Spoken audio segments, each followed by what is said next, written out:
Hello and welcome everyone. This is Youth Philanthropy Initiative and we are here with some representatives from each of our cohorts. We are here to just update you on our project and tell you a little bit about how our year has been going. To kick us off, we'll start with our project status overview from Ashlyn from cohort 13. Hi, I'm Ashlyn. So the focus of our project is on teens and their mental wellness. We originally knew we wanted to do something that involved mental health, and then from there we stemmed into discuss the undiscussables, which was something that we focused on. And undiscussables are topics that you feel like you can't talk about in day-to-day conversation, taboo topics, or topics that just feel awkward to talk about or you're embarrassed about. um, and from the discuss the undiscussables branch, we went off of mental wellness to focus on the non-clinical aspects of mental health. And then we focused on how undiscussables can play into mental wellness.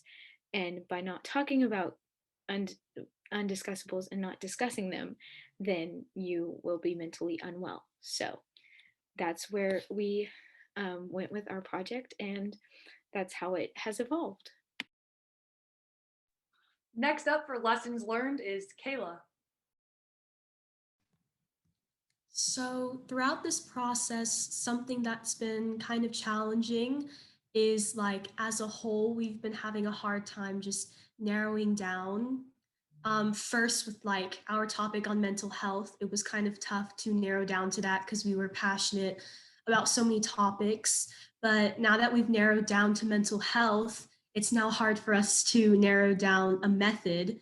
We've come up with a lot of things like a website or a simulation or curriculum, and we're still discussing that. But because as a cohort, we're just so ambitious and like detail oriented, it's just been kind of hard for us to narrow down.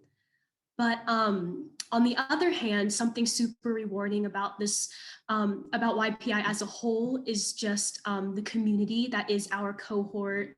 We've, through like team building activities and lessons, we've really learned how to connect with each other and communicate really well as friends, but also as a team.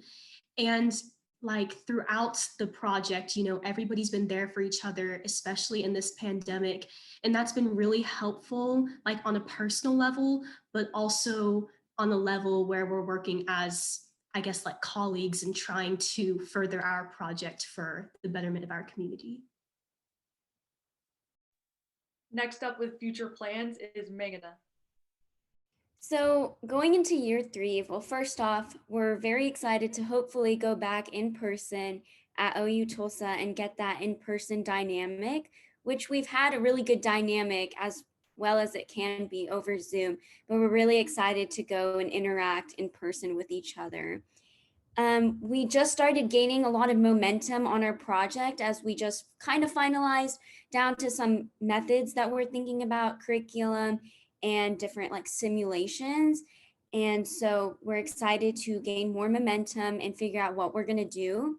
And we've already started working with some partners around the community. So we're excited to work with them further and figure out how they're going to play into our plans, and doing more work to figure out what the project needs and what we need to add more to it. And finally, we're just really excited to see our hard work of the last 2 years pay off and see how this project functions in the community without us and see what it does. And now on to cohort 12, our cohort in their third and final year. We'll hear from Derek with a project overview. So as teens, we realized we knew nothing about politics, and we decided that that needed to change. With all of the resources already available for getting information about politics, we decided to take our inquiry further by addressing a skinnier branch. So through online research and polling of students at our home schools, we discovered that teens wanted to learn about politics, but were turned away from politics by its debate-like culture. That's what led us to create our project Commonwealth. Our mission is to help teens develop skills to thrive in today's complex political environment. We accomplished our goal through two avenues. First, we partnered with the OU Simulation Center to create a simulation on civil discourse skills. Such skills included basic conversational skills like active listening and letting one person speak at a time, but also more complex skills like identifying and calming emotional intensity and walking away from unproductive conversations. We achieved this by dividing our simulation into different levels of heat, low, medium, and high, and then having participants gradually work their way up to the more difficult skills. The second avenue we took to address our mission involved hiring professional videographers to create educational videos. We decided that teens still needed to be informed to engage in politics, but wanted to stray away from the highly polarizing national issues. So we interviewed local experts for our videos. The videos will be used in conjunction with the simulation to inform teens and help them develop the civil conversation skills necessary to survive in today's political environment. Next up with lessons learned is Nina.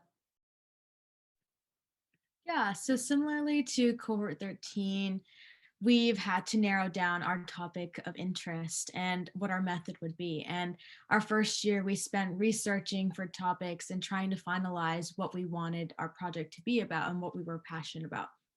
And when we finally decided on politics, we initially wanted to learn or teach other students how to form their own political beliefs. And upon doing research and talking about it in large group discussions and small discussions, we realized that we could better create a project around how to teach civic discussion and how that's important within politics and how, and even in life in general.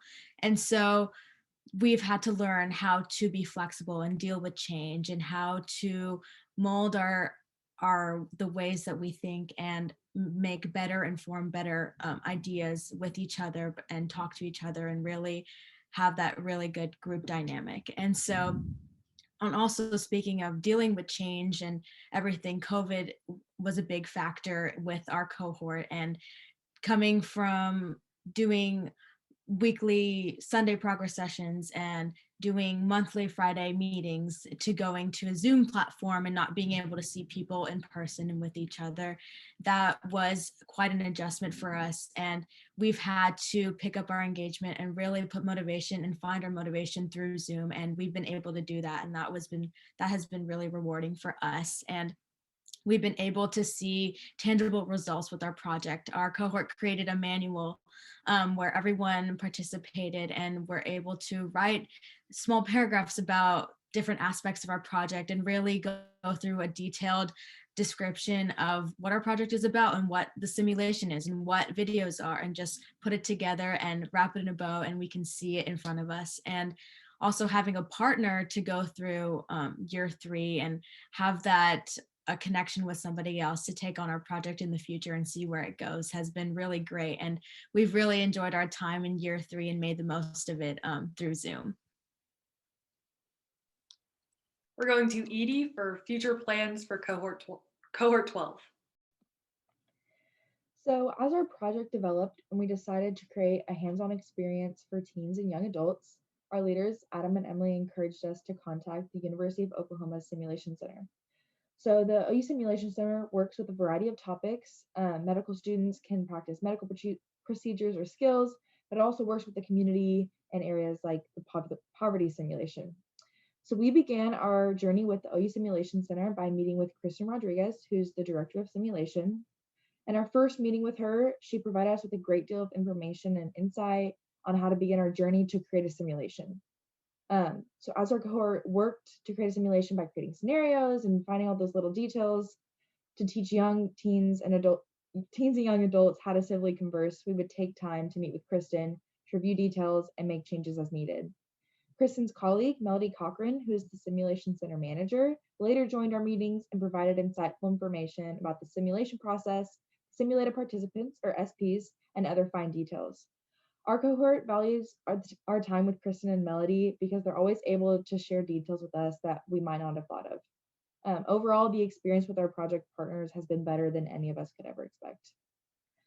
As for our future and of our project, we've been working to create a manual with all of our project's details to hand off to our partners as a guide for the smoothest possible transition. So select members of our cohort took the initiative of this task and created an outline of what our manual would need. So each member of the cohort took time to contribute to the manual, And we all got together and reviewed each section to make the necessary changes that our project and our partners can succeed to their full potential. In closing, we have a few questions for the group. The first question is, what has YPI meant to you during a pandemic? I'll touch on that a little bit. Especially as a co-facilitator, transitioning into this year while doing all of our meetings virtually was definitely a struggle. It's hard. No one really wants to sit at a computer screen for 3 hours, and it's hard to keep attention. But I think without the pandemic, I wouldn't have learned as much as I did. Being a co-facilitator and leading a group of people is one skill that like I will cherish forever, but also being able to lead and engage with people via the internet is something that's super important in today's day and age. So that's something I value greatly.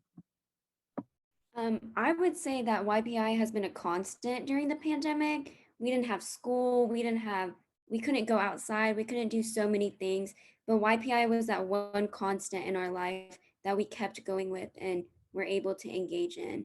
So that's what YPI meant to me.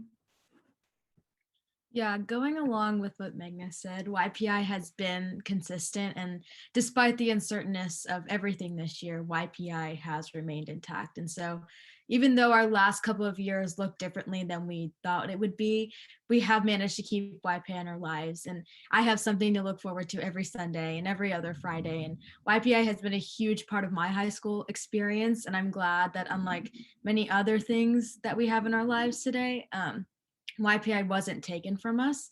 And so the experience of YPI has given me, or has shown me so many things. And I found myself to be a better and more consistent and confident and determined person because of the 3-year commitment and how much work we've put into our project and how much we care about the topics that we're talking about in our project. And so I really love everything about YPI, and I'm really excited to finish our last year strong with a project we all deeply care about.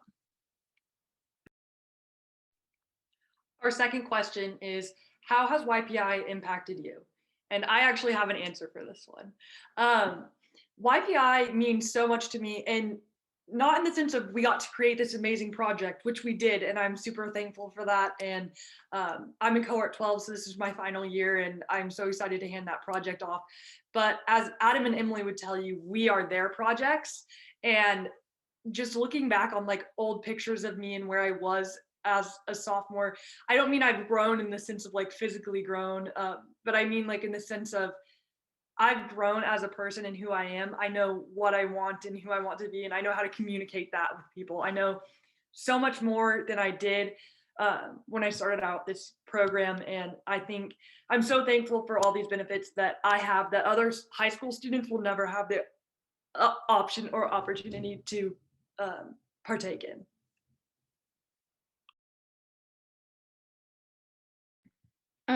For me, hold on, sorry, I thought my Zoom cut out again, but it didn't. Sorry. For me, YPI has been a big part of just the past 2 years, and it's really like the skills I've learned from YPI are skills that are priceless to me, and the fact that I was able to have an outlet to learn them, because you're not taught like a lot of those skills in school, like team building and like working with groups, and you just it's a different experience. It's not like a school experience where like one person is doing all the work and everybody else is just like, oh, you can make the presentation. It's not like that kind of culture. And so the fact that I had an outlet to learn skills and um, try different things, like try to create a brand and figure out like different ways of creating a method, and just the like process of creating a project from scratch with a group of people was just priceless and an amazing experience for me. I'm gonna add on to that real quick. I agree with Ashlyn, the invaluable skills that Adam and Emily have taught us, and also what our project has taught us, like the 3-year dedication and responsibility that we have of being in the cohort and adding to our project and developing something from scratch, which we really did as 25 high school students with the help of our mentors, obviously.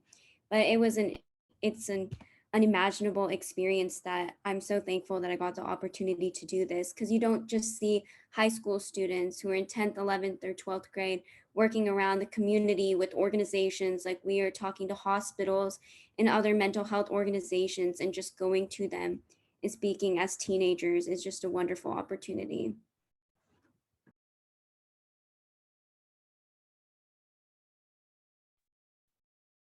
You guys are great. Julian, you want to close us out? Anybody Yeah. have any other things? If no one has anything else, thank you all who are watching or tuning in.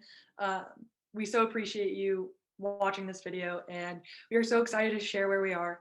Thank you all. Bye.